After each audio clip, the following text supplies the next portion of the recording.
일단 생태계는 앞에서도 했지만, 앞에서도 했던 얘기는 작년에 했겠지만, 생물이랑 이제 이제 환경이 서로 영향을 주고받는 그런 이제 모임을 이제 생태계라고 이제 표현을 해요. 그래서 둘이 서로 영향을 주고받는데, 이게 이제 생물을 이제 구별을 할 때 기준에 따라서 이제 개체냐, 개체군이냐, 군집이냐, 그렇게 이제 볼 수도 있고, 아니면은 이제 생산자냐, 소비자냐, 분해자냐, 그렇게 이제 볼 수도 있고, 그렇긴 하는데, 일단, 이제 생태계에서 우리가 생물을 어떤 지역에 조금 국한을 한다면 이렇게 나눌 수 있어요. 생물은 이제 개체, 그 다음에 개체군, 그 다음에 군집, 요렇게 이제 나눌 수 있어요. 그래서 이제 통과해서 한번 했으니까, 일단 개체는 하나의 생명체 자체를 이제 개체. 그래서 나 개체, 본인 개체, 다 개체. 사람 이제 개체. 그럼 이제 개체군은 두 가지 기억해야 돼. 이 개체군은 같은 종의 모임이에요. 근데 조심할 거는 이 친구는 한 지역에 있는 같은 종의 모임이야. 잠깐만. 요새 저게 하도 초점이 안 맞는 경우가 많아가지고 한번 확인해야 돼. 저래서 동영상을 몇 번을 날려가지고 이게 다른 건 보정이 돼도 초점 안 맞는 거는 복구가 안 되더라고. 자, 그래서 한 지역에 모여 사는 그래서 코끼리라고 치면 예를 들면 아프리카에 있는 코끼리랑 캐나다에 있는 캐나다 코끼리가 있나? 아시아에 있는 코끼리는 개체군이 아니에요. 예를 들면 사람도 한국에 있는 한국 사람이랑 미국에 있는 한국 사람은 개체군이 아니에요. 그래서 한 지역에 모여 있는 이제 같은 종의 모임. 그래서 요게 이제 개체군. 그 다음에 이제 군집은 이거는 이제 여러 개체군의 모임이니까 얘는 이제 다른 종, 여러 종의 모임인데 이것도 무슨 지역에 모여 사는? 한 지역에 있는 이제 개체군의 모임 아니면 여러 종의 모임이 이제 군집이다. 그래서 이제 종이 하나면 개체군, 군집은 이제 종이 여러 개 이상. 그래서 예를 들면 에버랜드에 있는 모든 생물은 이거는 걔네들은 군집인 거지. 그 다음에 이제 요새도 있나? 서울랜드에 있는 동물들이랑 그 다음에 이제 에버랜드에 있는 동물들은 개체군은 아닌가 군집은 아닌 거지. 그래서 어쨌든 군집 이렇게 이제 나누고 그 다음에 이제 생태계라고 하는 거는 지금 이 생물뿐만이 아니라 이제 생물을 둘러싼 주변 환경. 그래서 뭐의 개념이 포함되는 거냐면 서식지 개념이 들어가는 거예요. 이제 뭐 숲이냐, 산림이냐, 초원이냐, 사막이냐. 그래서 이제 환경까지 합해서 우리가 이제 생태계라고 표현할 수 있다. 그래서 이거를 그래서 우리가 이제 생태계라고 하는 거는 그래서 이제 생물과 환경으로 돼 있다라고 하는 거고, 그래서 우리가 이 생태계에 있는 생물을 우리가 무슨 요인이라고 하냐면 생물적 요인이라고 하기도 해.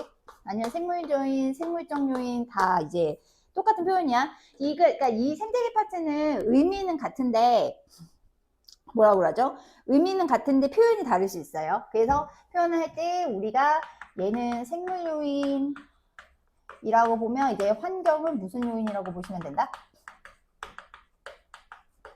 비생물 요인 이렇게 이제 나눌 수 있고 어쨌든 이제 생물적 요인이라고 했을 때 우리가 세 가지로 나누는데 그거는 기준이 역할에 따라서 생산자, 소비자 뭐로 나눈다? 분해자로 나눕니다. 생태계에서 차지하는 역할이에요. 그래서 맨 처음에는 생산자. 그러면 생산자가 왜 생산자냐면 생산을 하는 거. 그래서 이 친구들은 광합성을 해서 이제 필요한 양분을 합성을 해서 이제 에너지를 얻는 친구들은 다 생산자야.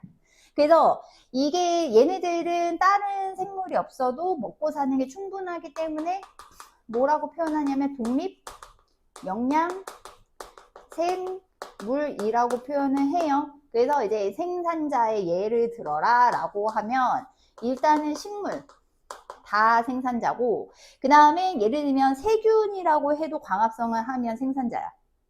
그 다음에 그걸로 이제 유명한 게 식물 플랑크톤. 그 다음에 뭐 해조류 이런 친구들은 다 생산자.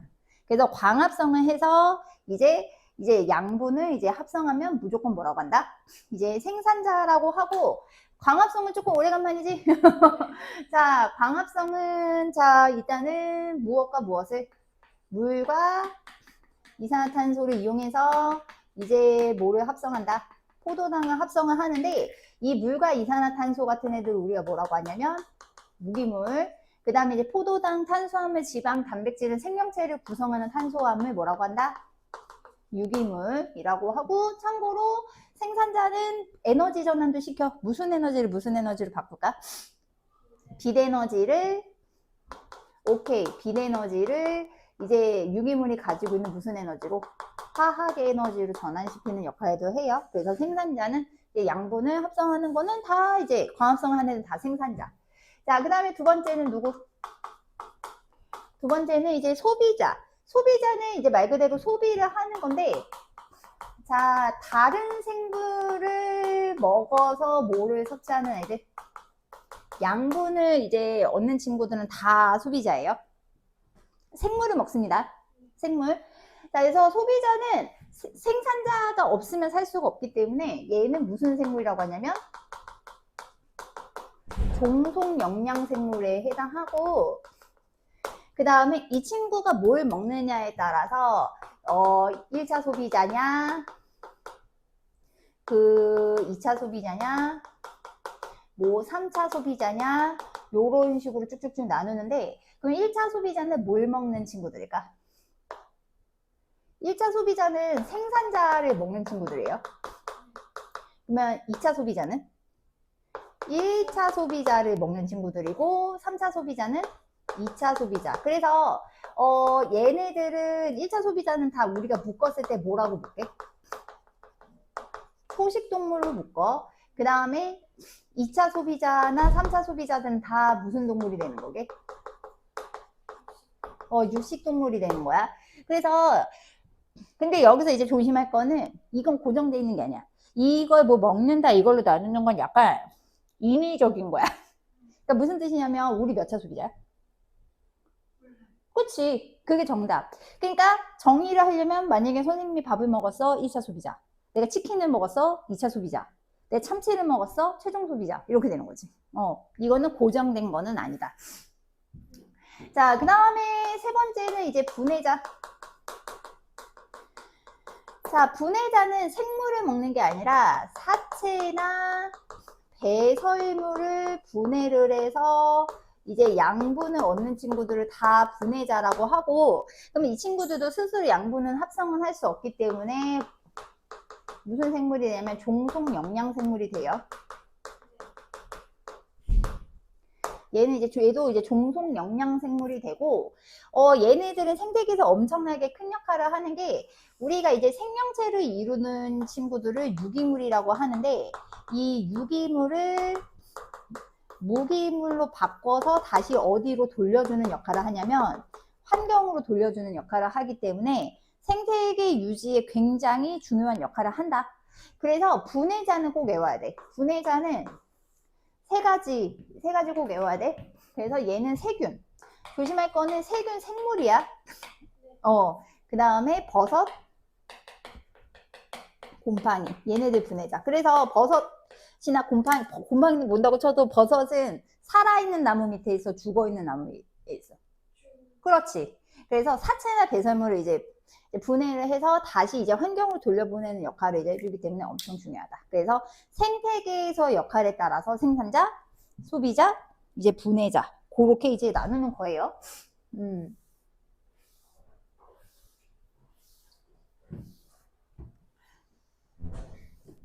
자, 그러면 이제 환경을 무슨 요인이라고 하냐면 비생물적 환경 요인이라고 해서, 비생물적 요인 같은 경우에는 크게 5가지를 있어. 빛, 그 다음에 온도, 그 다음에 수분, 그 다음에 공기, 그 다음에 마지막 그리고 토양, 요렇게. 얘네들이 이제 비생물적 환경 요인이라고 하고, 중요한 거는 이 비생물적 요인이랑 누구 사이에 생물적 요인 사이에서 이제 영향을 주고 받는 건데, 이 예시가 중요하거든요. 비생물적 요인이 생물적 요인한테 영향을 줘. 그러면 이거는 작용이라래. 그 다음에 생물적 요인이 비생물적 요인한테 영향을 줘. 그럼 뭐라고 하냐면 얘는 반작용이라고 해요. 그래서 예시를 들면 이런 거야. 식물이 빛 에너지를 이용해서 광합성을 한다. 라면 뭐게? 작용이야. 근데 식물이 광합성을 해서 공기 중에 산소가 많아진다라고 하면 반작용이에요. 그 다음에 이제 지렁이나 두더지 같은 생물이 살면 뭐 땅의 통기성, 공기가 통과하는 수성이 늘어난다 그러면 반작용이야. 근데 이제 식물이 이제 토양 속에 뭐 산소를 흡수해서 호흡을 한다라고 하면 작용이야. 그래서 이거는 예시에는 조금 구별해 주시면 되게 좋고, 그 다음에 이제 생물과 생물끼리 또 서로 영향을 주고받는데, 이 생물적 요인이 이제 생물적 요인이나 영향을 주고받는 거는 무슨 작용이라고 하냐면, 얘는 상호작용이라고 그래요. 그러니까 생물적 요인이 생물적 요인이랑 서로 영향을 주고받는 이제 상호작용. 그러니까 뭐 이런 거지. 사슴이 늘어나서 초원의 풀에 뭐 생물량이 줄어들었다. 이러면 상호작용. 그 다음에 뭐 이런 것도 상호작용이야. 닭들은 서로 싸워서 순위를 정한다. 상호작용. 이해 갔어? 그래서 얘네들 이제 그림 상황에서는 어떻게 표현하냐면 이렇게 보통 표현을 해. 이게 어쨌든 간에 생산자는 소비자한테 먹히고 소비자는 소비자한테 먹히고 얘네들의 사체나 배설물 같은 경우에는 분해자한테 넘어가잖아요. 그래서 생물적 요인끼리 표현할 때는 물질 표현할 때 물질 이동할 때 이렇게 얘기해. 생산자가 생산자의 일부는 누구한테? 소비자한테. 그 다음에 이제 분해자 같은 경우에는 사체나 배설물을 분해하는데 생산자 사체 배설물도 분해하고 소비자 사체 배설물도 분해하기 때문에 이런 식으로 보통 그림 그려준다. 그래서 화살표를 저기 생산자, 소비자, 분해자가 빈칸일 수 있어요. 네. 그럼 몰리는 데가 분해자고 주는 데가 생산자야. 이해 갔어? 네. 그렇게 이제 갈 수도 있어. 그래서 여기는 뭐가 되게 중요하냐면 예시가 되게 중요해. 그래서 여기는 이제 예시가 되게 중요하고 생각보다 내용이 많아. 그럴 것 같지 않니? 자, 그래서 그 오른쪽 페이지, 그러니까 이게 예시를 계속 주고서 예시 주고서 작용이야, 반작용이야, 상호작용이야, 누가 누구한테 영향을 줘, 어쩌고 나오기 때문에 결국 예시를 다 일일이 외워야 되는 건 아닌데 문제는 나는 예시를 일일이 다 뭘 해야 된다. 설명을 해야 한다. 이제 그게 이제 힘든 거지. 자, 그래서 이제 생물과 환경의 상호작용이라고 이제 나오긴 했는데 보통은 작용 예시가 훨씬 많아요. 환경이 이제 생물한테 주는 요인. 그래서 작용 예시가 되게 많은데, 자, 일단 그래서 맨 처음 비생물적 환경 요인은 이제 빛이야. 빛은 엄청 중요한 게, 빛이 왜 엄청 중요하냐면 빛의 경우에는 이 빛이 광합성에 영향을 주기 때문에 식물한테 생산자한테 엄청 큰 영향을 주고 그 다음에 어떤 생산자가 있느냐에 따라 소비자가 결정이 되기 때문에 엄청 중요 이제 하죠. 그래서 이제 빛은 이제 광합성에 관한 게 되게 많다. 그래서 맨 처음에 이제 나오는 게 빛의 세기. 자, 두 번째는 이제 빛의 파장, 그 다음에 세 번째는 이제 일조 시간, 그렇게 이제 나눌 수 있어. 자, 그래서 이제 빛의 세기는, 일단 빛의 세기는 지금 한 번 더 쓰지만 뭐에 영향을 되게 준다? 광합성량에 엄청 영향을 줘요. 그래서 이게 빛의 세기에 따라서 적응하는 식물의 종류가 되게 달라. 그래서 첫 번째는 빛의 세기에 따른 게 이제 양지 식물이랑 그 다음에 무슨 식물? 양지 식물이랑 맨 처음에 이제 음지 식물. 그래서 일단 양지 식물은 강한 빛에 적응한 생물이고, 그 다음에 음지 식물은 이제 약한 빛에 이제 적응하는 식물이 이제 음지 식물. 그래서 이제 기본적으로 약간 일단 크게 먼저 카테고리부터 먼저 정리하면, 일단 양지 식물 같은 경우에는 광합성을 하는데 특화돼 있어. 그러니까 광합성을 많이 해. 그러면 음지 식물은 뭐에 특화가 돼 있냐면, 쟤네들 약한 빛에서 죽지 않는 거에 특화돼 있어.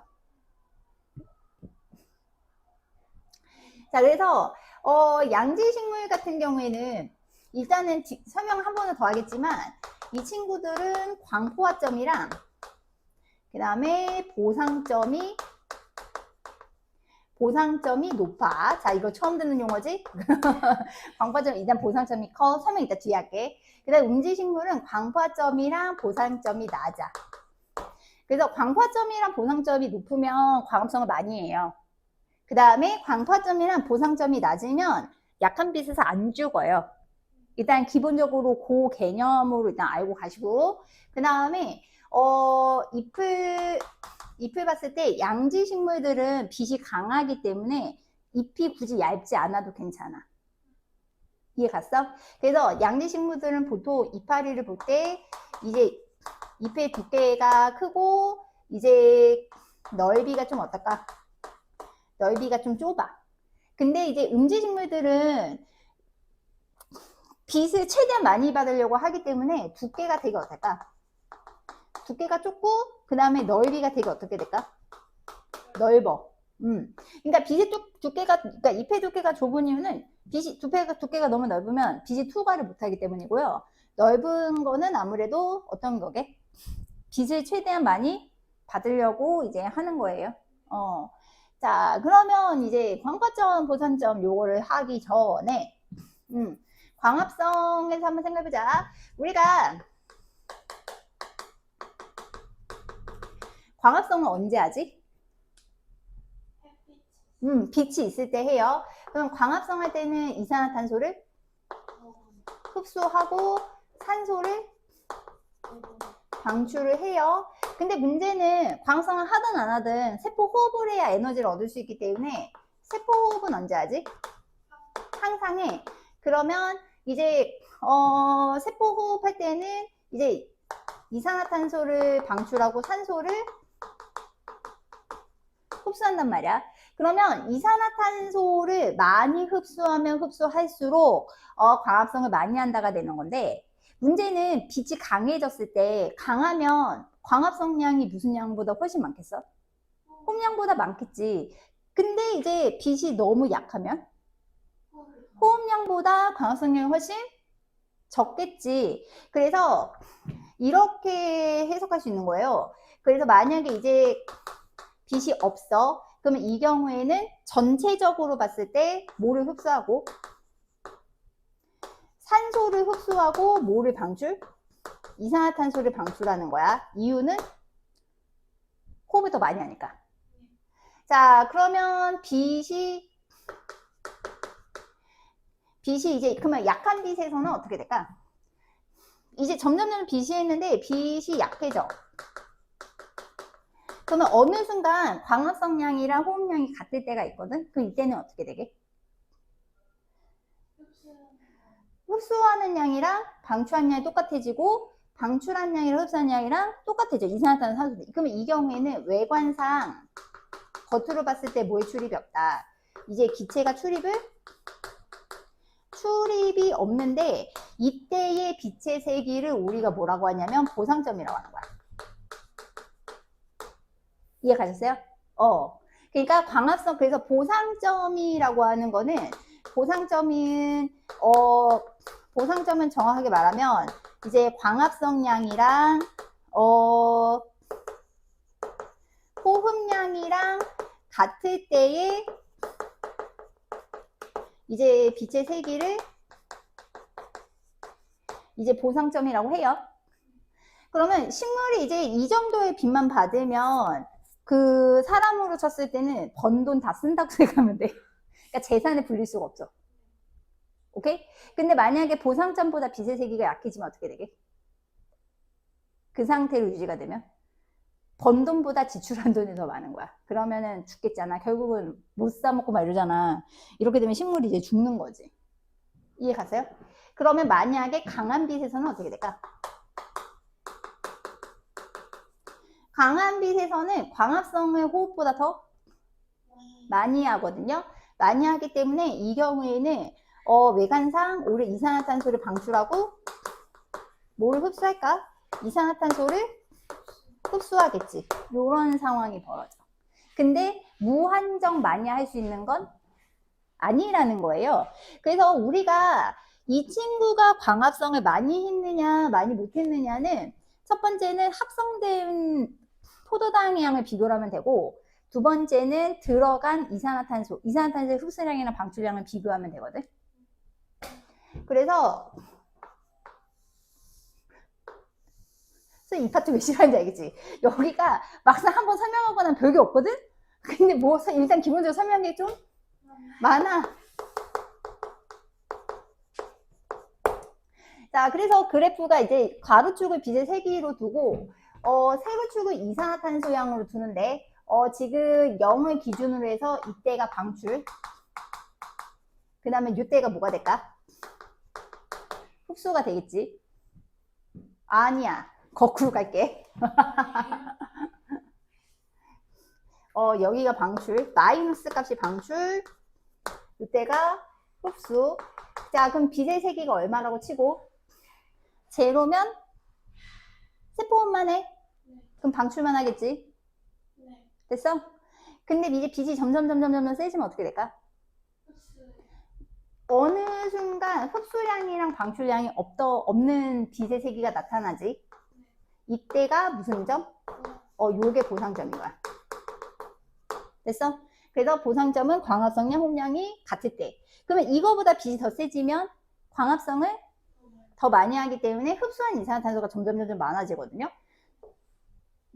그래서 어느 정도 이렇게 이제 증가하다가, 문제는 얘가 무한정 광합성을 할 수가 없기 때문에 광합성이 최대가 될 때 빛의 세기가 있어.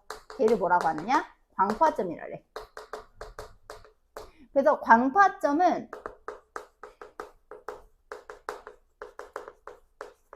광합성량이 가장 많을 때의 뭐의 세기다? 빛의 세기가 광파점이야.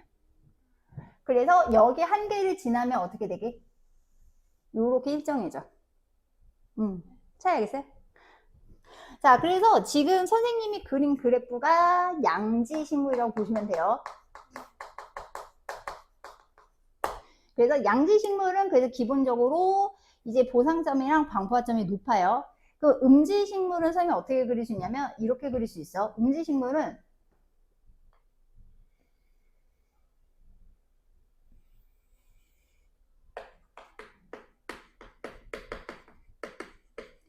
선생님이 이렇게 그릴 수 있어. 그러면 차이가 어떻게 됩니까? 라고 하면 요 정도의 빛의 세기에서 음지식물은 광합성을 많이 하니까 양분을 쟁여놔서 생장할 수 있거든. 양지식물은 어떻게 되게? 이 경우 지속되면 죽어. 이해 갔니? 대신에 단점은 같은 빛의 색인데도 불구하고 광합성을 많이 못해. 그래서 핵심은, 그래서 양지식물은 강한 빛이 비추는 지역에 보통 이제 적응해서 사는 식물 양지식물로, 광파점이랑 보상점이 높아서 어쨌든 광합성을 최대한 많이 할 수 있도록 적응한 식물인 거고요. 음지식물은 약한 빛에서 주로 분포하는 식물이기 때문에 광합성량을 엄청 많이 늘리지 못하지만 대신에 약한 빛에서도 잘 죽지 않는다, 이렇게 해석하시면 돼요. 됐어? 그래서 이렇게가 이제 처음에, 그래서 양지식물, 음지식물 이렇게 이제 나눌 수 있다. 그 다음에 이제 두 번째는 이거는 이제 통과에서도 했을 텐데, 두 번째는 이제 한 그루 안에서도 양옆이 있고, 한 그루라고 쓸게. 한 그루에서도 양옆이 있고, 뭐가 있다? 음옆이 있어. 자, 요 옆자는 무슨 옆자? 임옆자야, 임옆자. 그러니까 한 그루에서는 무슨 일이 이제 있을 수 있습니까? 라고 하면 대충 그리면, 예를 들면 요 부분이랑 요 부분을 생각을 했을 때 어디가 이파리가 강한 빛을 받겠니? 그렇지. 얘는 빚을 많이 받았지만 얘는 빚을 많이 못 받거든요. 그래서 말 그대로 양력은 빚을 많이 받는 무슨 빚에 적응한 이파리? 강한 빚. 음력은 약한 빚. 됐어? 그러면 강한 빚을 받는 경우에는 조금 두꺼워도 빚이 투과할 수가 있어. 그래서 양력의 특징은 상당히 폭은 좁은데 대신에 두께는 좀 어떻다? 두꺼워. 이해하셨어요? 그러면 음력은 어떨 것 같아? 그렇지. 얇고 뭐하다? 얘는 얇고 넓었다. 그래서 여기 이제 양력, 음력 그림이 이렇게 있는데 여기 울타리 조직, 해면 조직이 핵심이거든요. 이 울타리 조직, 해면 조직에 있는 세포들은 옆록체가 있어. 즉 뭐를 한다? 광합성을 해. 그래서 지금 보면 알겠지만 양력은 되게 두꺼운 게 뭐가 발달되어 있어서 두꺼운 거냐? 광합성을 많이 할 수 있는 시스템이 아까 양지식물 비슷하거든요. 그래서 얘가 두꺼운 이유는 말 그대로 뭐가 두꺼워서 울타리 조직이 발달되어 있어서 두꺼운 거야. 그래서 음력에 비해서 뭐를 더 활발히 할 수 있다. 광합성을 더 활발히 할 수 있는 구조고 음력은 보면은 울타리 조직이 조금 특히 좀 발달이 좀 덜 된 거 보이시죠? 그래서 요게 조금 차이가 이제 있어요. 그래서 결국은 빛의 세기는 광합성량을 이제 결정하기 때문에 빛의 세기에 따라 이제 강한 빛에 적응한 식물이냐 이제 약한 빛에 적응한 식물이냐 나눌 수 있고 같은 식물 안에서도 이파리의 두께가 다르다. 그렇게 보시면 돼요. 자, 그 다음에 이제 두 번째는 그 1조 시간 말고 빛의 파장을 먼저 할게. 네. 자, 두 번째는 이제 빛의 파장인데 참고로 이제 빛의 파장은 색을 결정해. 색. 그러니까 색을 이제 결정하는데 문제는 이게 빛이 꺾여서 들어갈 때 보라색 빛에 가까울수록 굴절을 더 많이 해요. 네. 그래서 이제 빛이 꺾여서 들어갈 때 상대적으로 빨간색 빛은 조금 꺾이고 그 다음에 황색광, 청색광 요런 식으로 이제 들어가. 그러니까 수심이 얕은 곳에서는 빨간 빛을 주로 이용을 하는 해조류가 분포해야 되는 거야. 이해 갔어? 그러니까 여기서 파란 빛을 주로 이용해서 광합성을 하는 해조류가 분포하면 광합성을 많이 못하겠지. 그래서 지금 우리가 이제 한자 쓰는 거지. 그래서 얕은 곳에 수심이 얕은 곳에는 빨간 빛 주로 그 다음에 조금 깊은 곳에는 노란빛, 황색광 그 다음에 얘는 이제 청색광. 참고로 흡수하는 빛이 아니라 반사하는 빛으로 보이기 때문에 보통 보색 같은 느낌이거든. 그래서 해조류가 적색광을 주로 이제 흡수하는 애들은 빨간색을 흡수하는 해조류여야 되기 때문에 약간 보색 느낌, 녹조류야. 그래서 녹조류 하면 혹시 뭐 있을까나? 아, 그럴 것 같죠? 파래. 파래나 청각 같은 거. 근데 솔직히 파래는 알겠는데 청각은 솔직히 그냥 안 찾아봐가지고 맨날. 자, 그 다음에 이제 황색광을 주로 흡수하는 거는 갈조류. 갈조류. 그래서 갈조류가 미역이랑 감칠맛이 넘치는 다시마. 그 다음에 청색광을 흡수하는 애는 뻘건 애들이에요. 뭐게? 홍조류. 홍조류는 김이나 우뭇가사리. 요렇게. 대박. 그러니까 대단하지, 얘네들도. 그래서 요런 차이가 있어요. 그래서 왜 빛의 색이 다음에 이 친구들 했냐면 광합성 때문에 그렇다. 네. 그래서 이제 색에 따라서 이제 광합성을 이제 더 효율적으로 할 수 있는 색깔이 또 있기 때문에 얕은 곳에 녹조류, 깊은 곳에는 무슨 류? 홍조류. 근데 이게 깊다라고 해도 엄청 깊진 않아요. 엄청 깊으면 빛이 도달하지 않으니까. 자, 그 다음에 이제 빛에 관한 거 마지막 세 번째는 일조 시간. 자, 일조 시간이 뭐게? 그 해지고 맞아요. 그 빛이 비춰지는 시간. 그러니까 일조량이라고 하는 게 이제 빛이 얼마나 비춰지느냐를 이제 우리 일조량이라고 하지. 일조 시간. 그래서 낮의 길이랑 관련된 거야.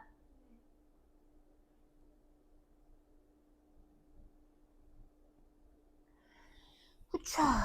얘는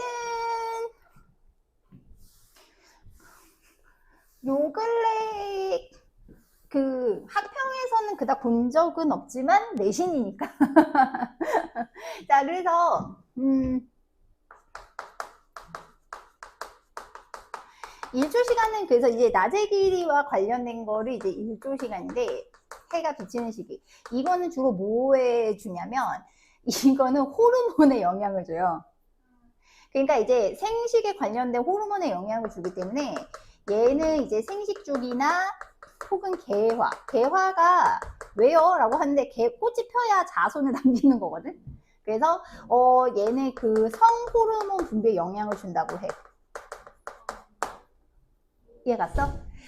그래서 첫 번째 식물 같은 경우에는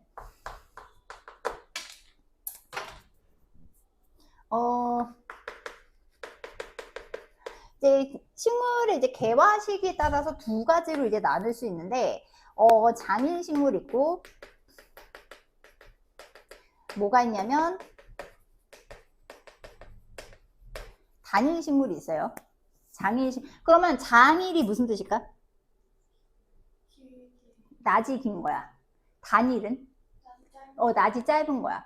그래서 장일식물, 단일식물 이렇게 이제 나눈다고 하면 장일식물은 이제 개화 시기가 낮이 밤보다 약간 길 때. 그럼 단일식물은 낮보다 뭐가 길 때. 물론 이것도 식물 종류마다 다를 텐데 그래서 장일식물의 개화 시기는 주로 언제냐면 봄이나 초여름. 됐어? 그 다음에 그러면 단일 식물은 개화 시기가 언제? 가을.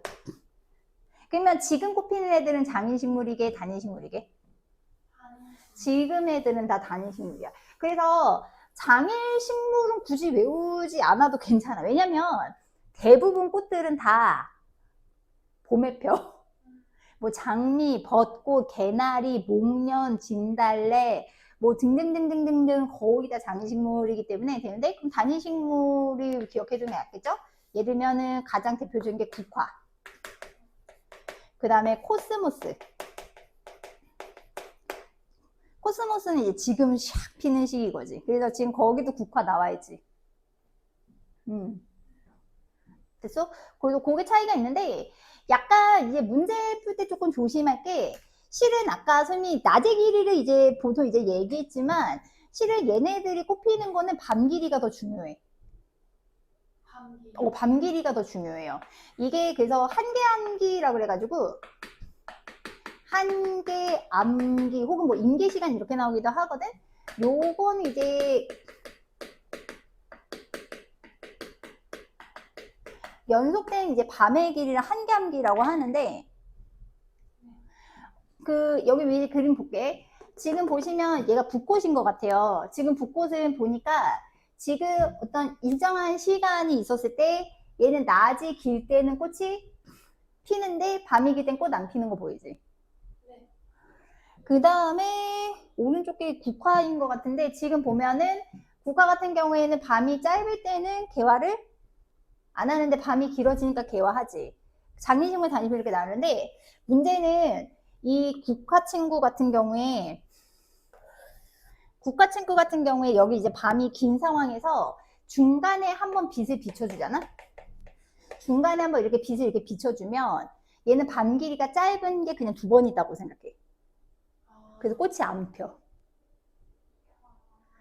그러니까 조금이라도 빛이 비춰지면 중간에 낮이 한번 있다고 얘가 생각을 해. 이렇게 되면 꽃이 안 펴. 그래서 낮이 얼마나 그러니까 이를테면 여기 이 친구 붓꽃 생각을 해보면 여기서 낮이 이렇게 예를 들면 얘를 그럼 어떻게 한 거야? 뭐라고 해야 돼? 그러니까 얘 비닐하우스 엄청나게 이제 빛이 차단된 비닐하우스에서 이제 꽃이 피우는데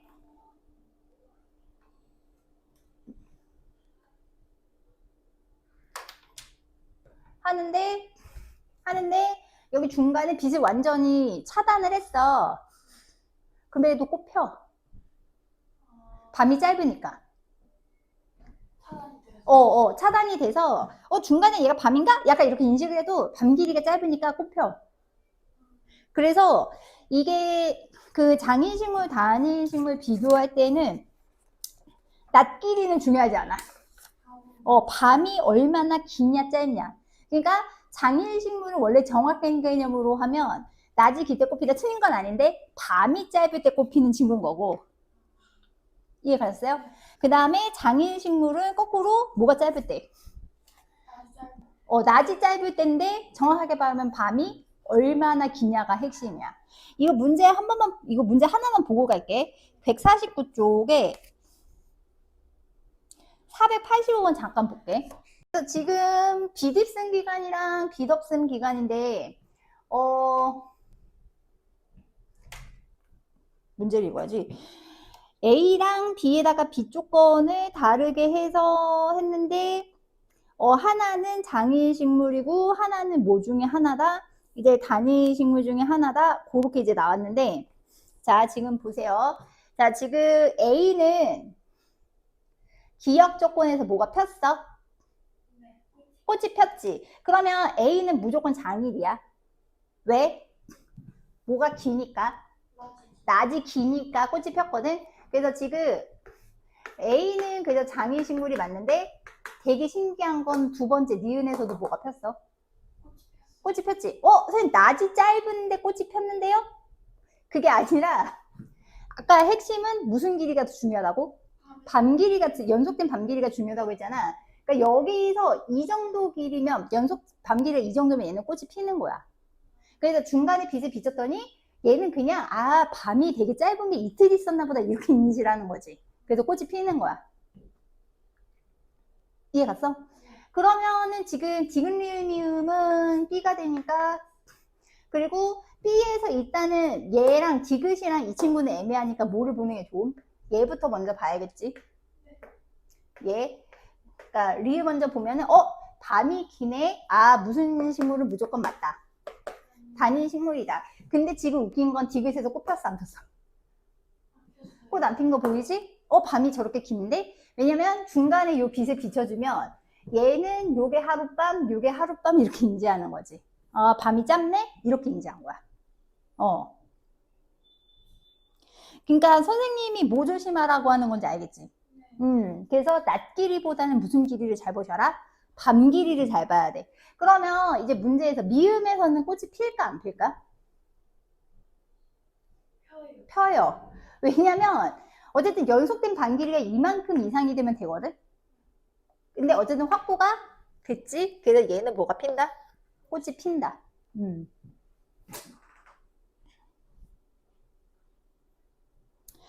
자, 그러면 이제 보기를 볼게. 기억. A는 빚없음 시간의 합이 A보다 깃때 항상 대화한다? 짧게만 하면 돼요. 자, 그 다음에 두 번째. B는 단위식물이다 맞고, 그 다음에 조건 미음에서 누구는 개화한다도 맞고, B는 개화한다가 맞습니다. 자, 다시 앞으로 돌아오셔서, 자, 이제 145쪽 다시 오셔서, 자, 그 다음에 이제 일조 시간 두 번째. 자, 일조 시간 두 번째. 아까 그 성호르몬의 분비축에 영향을 미치거든요. 그래서, 닭이나 꾀꼬리 같은 경우에는 낮이 길면 산란을 하고요. 그 다음에 송어랑 노루. 아이고, 왜 안 나왔냐.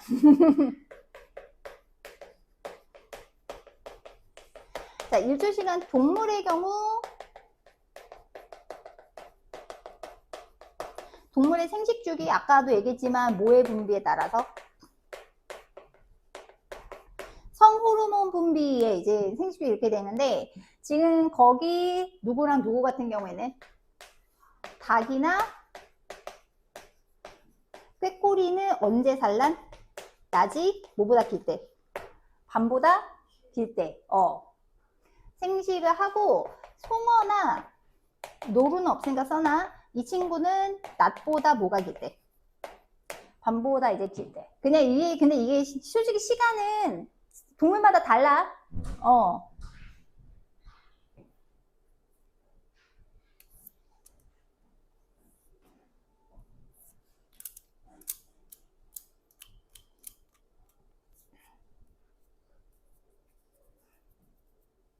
됐어?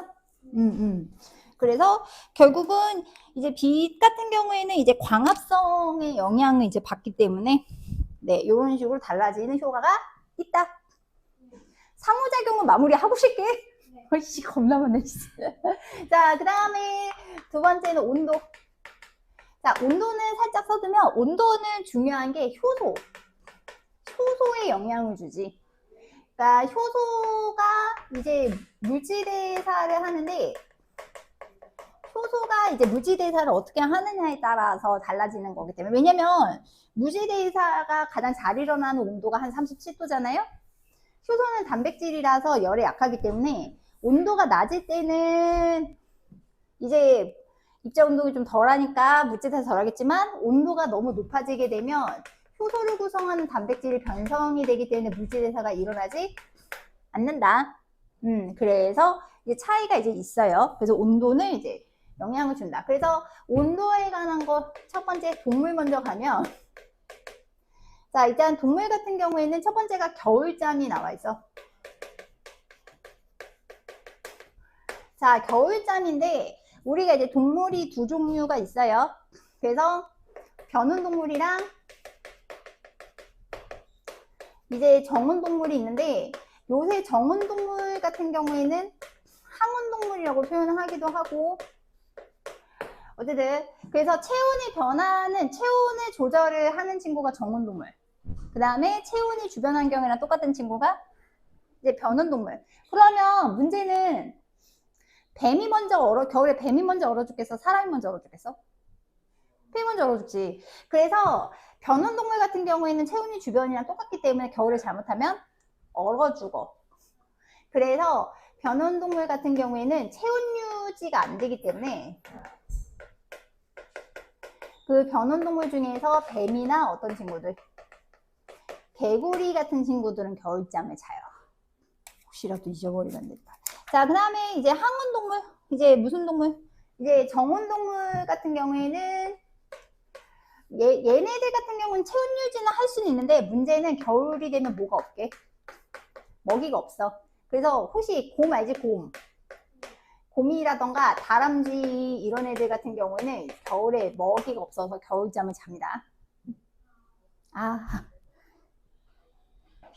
됐어? 자, 그 다음에 두 번째는 철새. 철새가 이동하지? 왜? 추우면 어디로 가? 따뜻한 곳으로 가고 더우면 약간 시원한 곳으로 가죠?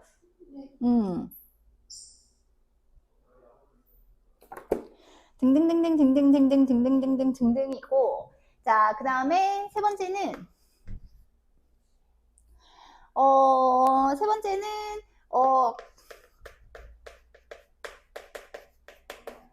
몸의 크기랑 이제 말단부 예를 들면 귀, 손발 요런 것들인데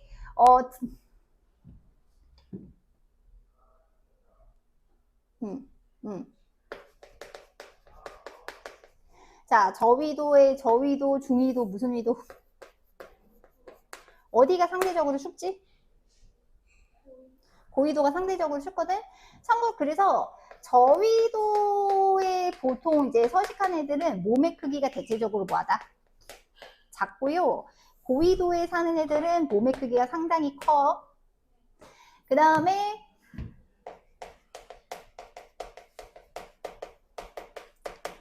말단부 크기 같은 경우에는 거꾸로 저위도에 사는 애들이 크고 고위도에 사는 친구들이 말단부 크기는 상대적으로 어떻다?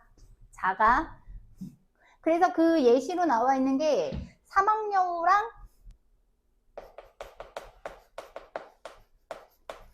무슨 여우다?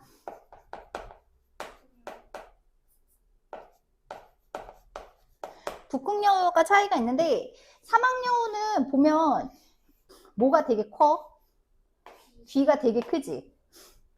근데 이제 북극여우는 상대적으로 귀가 작아. 그리고 사막여우가 크게 북극여우가 크게? 북극여우가 더 커. 그래서 자 이게 이제 왜 그러냐면 그 몸의 크기와 표면적에 관한 건데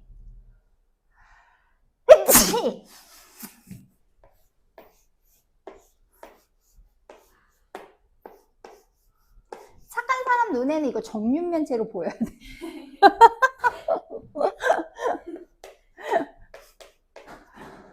지가 잘 그리면 되지.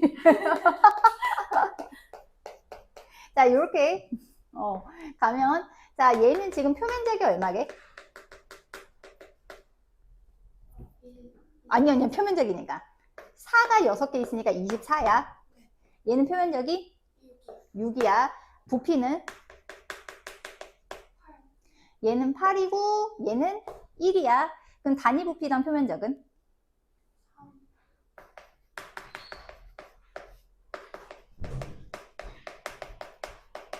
얘가 3, 얘가 1이거든. 아니 얘가 6이거든.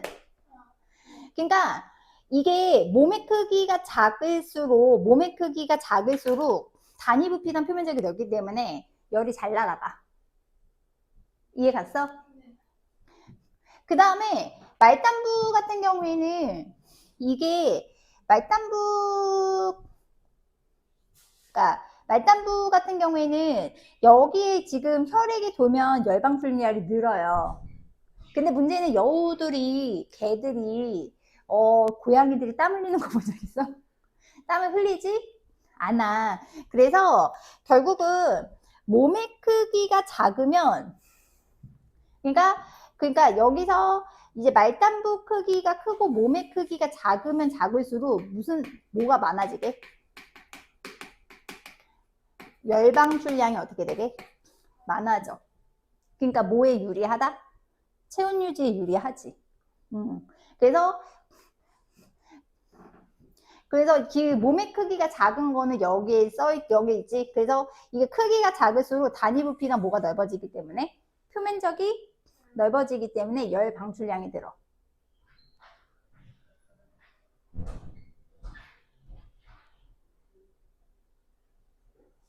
됐어? 자, 그 다음에 몸의 크기가 그럼 고위도에 사는 애들은 저것도 있지만 몸의 크기가 커서 유리한 점은 뭐야?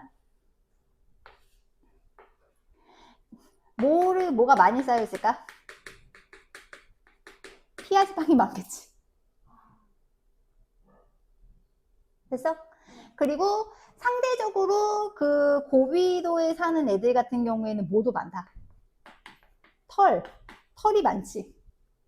보통 복슬복슬한 애들은 추운 데 사는 애들이야? 더운 데 사는 애들이야? 추운 데 사는 애들이지. 강아지들도 봐도 개들만 봐도 이상하게 개들을 맞는데 왜 개라 그러면 왜 사모예드 이런 애들 털 엄청 많지. 치와와 이런 애들. 근데 실내에 사는 애들은 귀여움 받으려고 그런 거야? 그래서 동물 같은 경우에는 요런 느낌이 있어요. 됐어? 네. 자, 그 다음에 두 번째. 자, 이제 식물은 두 가지가 있어요. 식물은 낙엽수가 있고 두 번째 상록수가 있거든. 자, 낙엽수와 상록수의 차이는? 계속 초록색 낙엽 떨고는. 그래서 상록수는 낙엽이 안 떨어져. 그래서 얘는 낙엽수 같은 경우에는 뭐가 되면? 가을이 되면 뭐를 떨어뜨린다? 낙엽을 떨어뜨리지. 왜냐하면 우리가 잎에서 일어나는 작용 중에 하나가 증산작용이 있어요. 그래서 증산작용은 물을 수증기 형태로 내보내는 걸 증산작용이라고 하거든? 그럼 추워. 증발하니까. 그래서 증산작용을 줄여서 모의 증발을 막기 위한 것. 물의 증발을 줄이기 위함이야. 근데 여기서 조심할 건 저걸 뭐라고 생각하시면 안 돼? 수분이라고 생각하시면 안 돼. 수분의 문제가 아니라 뭐의 문제다. 물이 이제 날아가가지고 뭐 하는 거야? 그러니까 이제 물이 날아가면서 기화를 흡수하는 거 방지하는 거야. 자, 그 다음에 이제 상록수. 상록수 같은 경우에는 동백꽃 아세요? 그래서 동백꽃 같은 경우에는 항상 파란데 얘네들 같은 데서 그래서 수분 증가를 막아야 되기 때문에 뭐가 발달되거나 큐티클층이 발달돼서 큐티클층은 그거 손톱에 이렇게 번들번들한 거 큐티클층이거든. 그거 생각하면 되고 그 다음에 두 번째는 얘가 이제 겨울이 되면 지금 입속에 포도당 농도를 조금 높여. 그러니까 원래 녹말로 저장되어 있던 거를 포도당으로 조금 바꾸는데 이게 그 느낌이라고 생각하면 돼. 물이 잘 얼 것 같아? 얼음물이 잘 얼 것 같아? 무슨 소리야. 물이 잘 얼 것 같아? 소금물이 잘 얼 것 같아? 소금물도 잘 안 얼어. 이게 농도가 진하면 어는 점이 내려가거든요? 잘 안 얼어. 그래서 근데 이건 약간 자료 해석 같은 걸로도 이제 나올 수 있어서 그렇게 있고 그 다음에 세 번째는 선생님 여기 왜 되게 싫어하는지 알겠지? 아니야 안 싫어. 너무 좋아. 많이 좋진 않은 것 같아. 자, 그 다음에 세 번째는 겨울 눈 상태로 가는 게 있어요. 눈. 그러니까 눈이라고 하는 건 장차 이파리라던가 꽃이 될 부분 요거를 뭐라고 하게? 눈이라고 하거든? 그러니까 요 상태로 겨울을 나는 거지. 그래서 예를 들면 잎눈이나 꽃눈 상태로 이제 나는 상태에서 여기에 이제 뭐가 털송이가 있기도 하다. 털.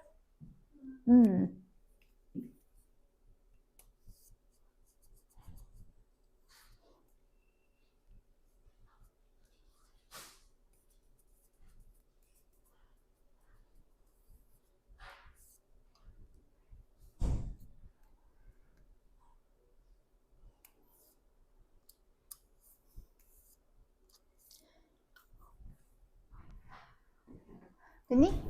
그렇게 이제 있고, 아이고. 그 다음에 네 번째, 네 번째는 겨울 밀, 그 다음에 겨울 보리가 있어요. 혹시 보리고개라고 들어봤어? 네. 겨울이래. 가을이야. 가을이야, 가을. 네, 얘는 가끔 기억을 못해가지고, 가을밀, 가을보리가 있는데,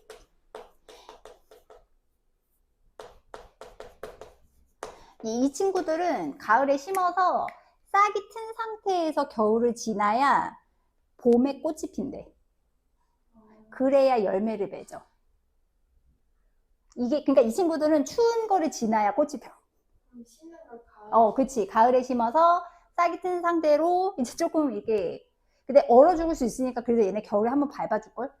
그러니까 죽이는 거는 아니긴 한데 이게 조금 추운 온도를 지나야 꽃이 피고 꽃이 펴야 열매가 되고 그 열매가 볼이 밀되는 거기 때문에 그래서 이 친구도 오히려 가을에 심는다고 한다. 그래서 이 온도라 하는 것은 뭐에 굉장히 큰 영향을 받는다? 무지대사. 그래서 무지대에 영향을 주기 때문에 그래서 굳이 치면 지금 다 작용이지. 온도가 누구한테 영향을 주는 느낌. 온도가 이제 보통 생물한테 영향을 주는 이제 느낌인 거죠.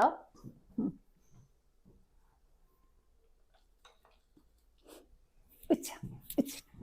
자, 그 다음에 수분은 뭐 정하지 않아? 수분은 없으면 살 수가 없지.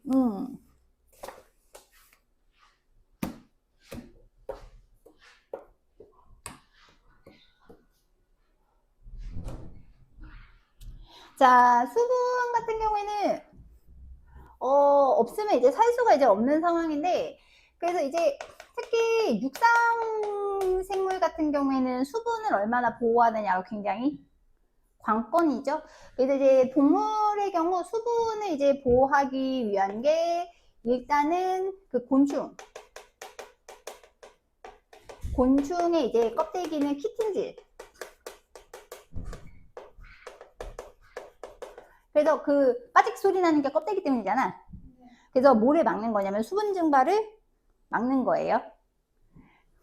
그 다음에 파충류. 파충류는 비늘이 있지. 이것도 뭐를 막는 거? 수분 증발을 막는 거야. 뱀 껍데기 생각하면 돼.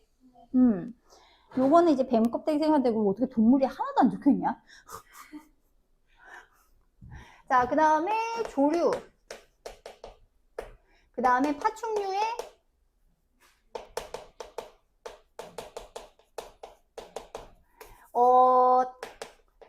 알 껍질은 되게 어떻다?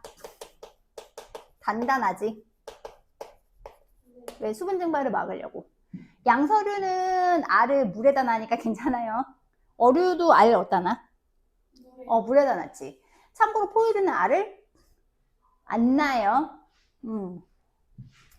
그 다음에 사막의 캥거루쥐는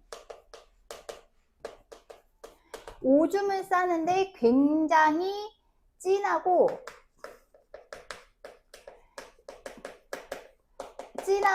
적은 양의 오줌을 싼다고 해요. 얘가 사막 캥거루 얘가 세뇨관이 겁나 길어. 그 세뇨관이 길어서 뭐를 많이 하게? 제흡수를 많이 해. 오케이? 그게 또 있고 왜 이렇게 없냐? 자, 그 다음에 네 번째, 다섯 번째 뭐가 이렇게 많아? 낙타. 낙타에 뭐가 있다? 혹. 네. 혹은 지방이 있는데 분해해서 물로 쓰겠지. 그래서 동물 같은 경우에는 저렇게. 그러니까 여기가 되게 별거 아닌 것 같은데 생각보다 내용이 되게 많아요. 그러니까 이게 그러니까 이게 변명을 하진 않지만 변명이고 처음엔 디테일하게 할 수밖에 없으니까 했다가 안 나오는 건 괜찮은데 안 했다가 나오면 짜증나는 거지. 자, 그 다음에 그럼 두 번째 누구? 다 왔어 그래도. 근데 약간 그 개체군 파트는 약간 모르는 게 좀 있을 거라 가지고. 자, 이제 식물. 자, 식물은 자, 이제 식물은 어디에 사느냐에 따라 되게 중요한데 건조한 곳에 사는 식물은 건생식물이야. 그 다음에 보통 육지에 사는 애들은 중생식물. 그 다음에 늪이나 습지 이런 데 사는 애들은 습생식물. 기본적으로 근데 식물은 물 속에서 못 살아요. 어쨌든 물에 사는 애들은 수생식물인데 지금 딱 보면 알겠지만 오른쪽으로 갈수록 뭐가 너무 많아. 그렇지, 물이 많지. 근데 왼쪽으로 갈수록 물이 너무 적어. 그러면 어떻게 되냐면 이쪽으로 갈수록 뭐가 발달돼 있어야 되냐면은 관다발이 이쪽으로 갈수록 엄청 발달해야 돼. 네. 참고로 관다발 중에서도 관다발은 뿌리줄기 잎을 말하는 건데 특히 건생식물은 특히 뭐가 발달돼 있다? 뿌리가 엄청 발달돼 있어. 그래서 요 발달돼 있고 요쪽으로 갈수록 특히 물론 이파리는 조금 발달돼 있지만 뿌리는 확실히 어떻게 발달돼 있을까? 없진 않아. 덜 발달돼 있어. 왜냐면 워낙 뭐가 많으니까. 물이 워낙 많으니까. 그래서 구체적으로 말하면 이제 뿌리. 그래서 여기 뭐냐 이게 특히 이제 뿌리가 발달하는 예로 혹시 그 바오밥 나무 알아? 네. 바오밥 나무 같은 경우는 뿌리가 굉장히 깊게 분포한다고 하잖아요. 그렇다고 해요. 됐어? 그래서 이제 반다발이 조금 차이가 있고, 그 다음에 이제 얘네들 같은 경우에는, 건생식물 같은 경우에는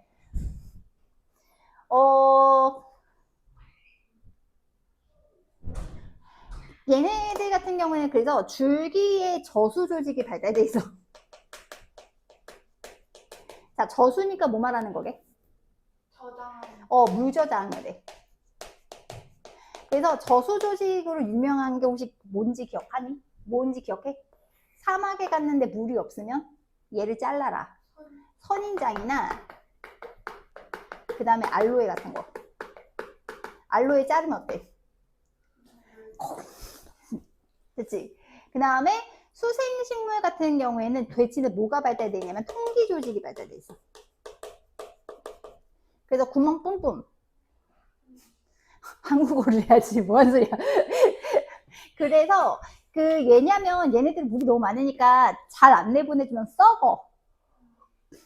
썩어. 그래서 얘를 드시게 연줄기 맛있잖아. 연근. 연근 근데 줄기야. 그 다음에 불애옥장. 그 이름도 들어보셨죠? 불애옥장? 네. 자르면 많지. 참고로 여기서 선인장 같은 경우에는 얘는 잎이 뭐로 바뀌어버렸다? 가시로 바뀌어버렸다. 그러니까 얘가 이제 가시로 바뀐 이유는 아까와 얘도 뭐를 막기 위한 거냐면 증산작용을 막기 위한 건데 얘는 수분이야, 수분. 아까 걔는 체온이, 아까 그 이파리에서는 체온이고 얘는 뭐다? 수분이지. 미묘하게 조금 달라요. 다 왔어, 드디어. 자, 네 번째는 이제 뭐? 공기. 네. 자, 일단, 공기 같은 경우에는 이제 고산지대에